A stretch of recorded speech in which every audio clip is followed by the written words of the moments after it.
Well, hello everyone. Thank you so much, Senator Kennedy, for coming on to do an interview with ShePolitics. Could you start by giving us a self-introduction about your background and what inspired you to pursue a career in politics? So thank you so much, Amy, for having me here with you today, and certainly for the work you're doing to promote and hopefully encourage more women to enter the field of politics. So I'm actually just got reelected to my second term, which means I've only served 2 years as a state senator for the first Worcester district.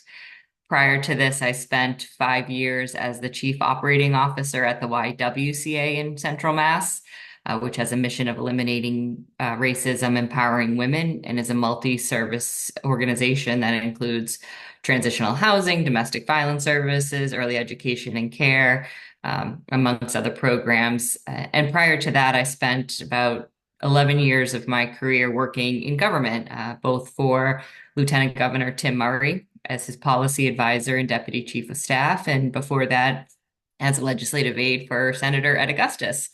So I spent a lot of time both in government work as well as in community service, and can't really say I necessarily pursued a career in politics. But when I saw an opportunity, when Senator Chandler, who had long held the seat before me and had been an incredible champion for lifting up our community and for investing in addressing issues that particularly impact women and families.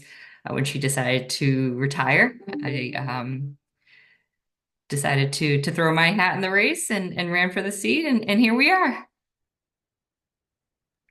Wow, that's a really interesting and inspirational story. What are some of the key issues that you're focusing on during your current term? So my top priority when running for office was investing in early education and care.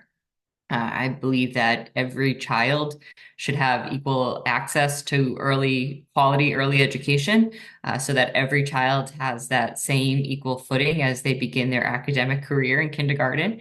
And we also know that families need access to affordable childcare, mostly impacts women who want to be in the workforce during their childbearing years and as they seek to have and raise a family. And so it's incredibly important that families are able to access affordable childcare so that they can fully participate in the workforce. And so that's been my number one priority. Another issue I've been working very closely on is addressing the crisis within our family shelter system.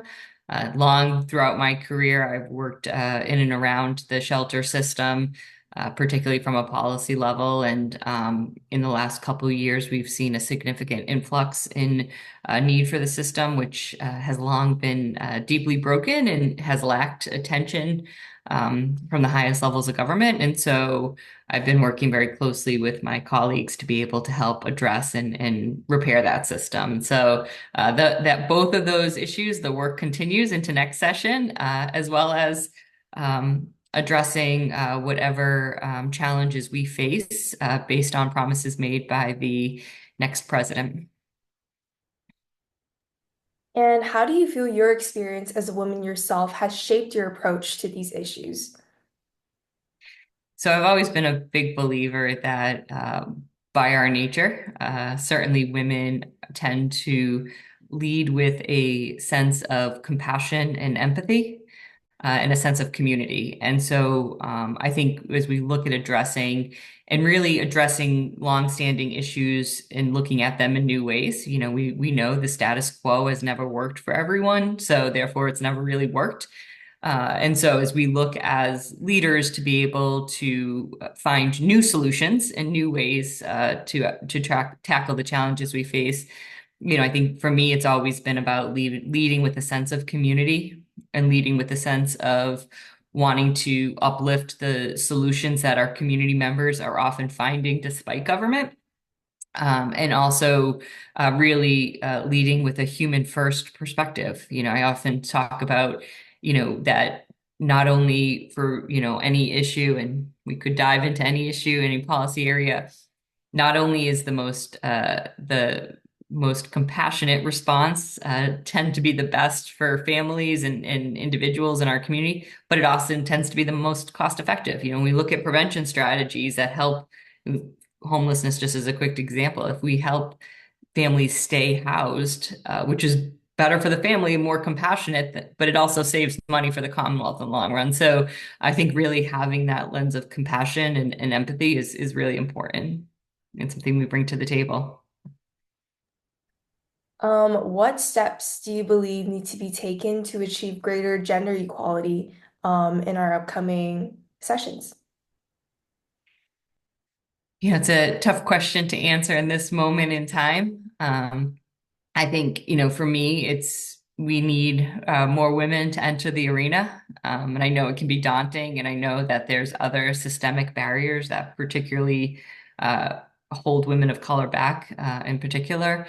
And, you know, for me, it's always been about, you know, how can we and how can those of us that occupy positions of power be intentional about making that space and helping to build up that opportunity for other women to be able to enter that space. The more we're at the decision-making table, the more influence we have. And so, you know, for me, it's about getting more women to be able to have space at the table or to build a new table when need be. Um, and so that's something that I continue to focus on and really look forward to our community stepping up and more women running locally for office. What skills do you believe are essential for high school students aspiring to pursue a career in politics? And do you have any specific activities or organizations that you would recommend them to join? Sure. So I think, you know, finding what you're passionate about is incredibly important. For almost every area, there's an advocacy coalition. And so I think that's a really important piece is to really start, you know, to get involved from an advocacy perspective, learn about how the legislative process works, understand how government functions and become an expert in that. And you know, for me, I've always said the most important thing is to show up to do the work. You know, I've always said internships are incredibly important just to be able to, especially even when you're in high school, to start exposing yourself to learning new fields, learning new areas, understanding what you may or may not be interested in, and trying to figure out kind of again what leads to that passion and the work you want to do. And the other thing that I think is incredibly important is to get involved in campaigns. Find candidates. You know, we're about to head into municipal elections. So find candidates that you align with or that you're interested in and get to know them and volunteer on their campaign. Get to know how a campaign works so that you can, you know, ultimately run a campaign someday or run for yourself and know kind of what the functions are that are needed to get that done. So you know, I always say the world is run by those who show up. It's one of my favorite quotes, and I encourage students always, whatever brings you joy, whatever you're passionate about, show up for that. Thank you for that advice. And lastly, what advice would you give specifically to young women in high school now who really want to enter politics? So, you know, I would say to, again, like I said, to find that mentor, find that elected official who inspires you or who shares your ideals and values and engage with them. You know, I can speak to most of us that we look for those opportunities to help build up the next generation of young women. In particular. And so, you know, I've said all the time, I'm already looking for my successor. So I know she's out there somewhere. And so really trying to figure out, you know, who you might be aligned with or interested in and seek to engage with them. And you know, if you run into walls or you run into closed doors, then find your champion in the community and ask for help and getting connected. Thank you so much, Senator Kennedy. That concludes our interview.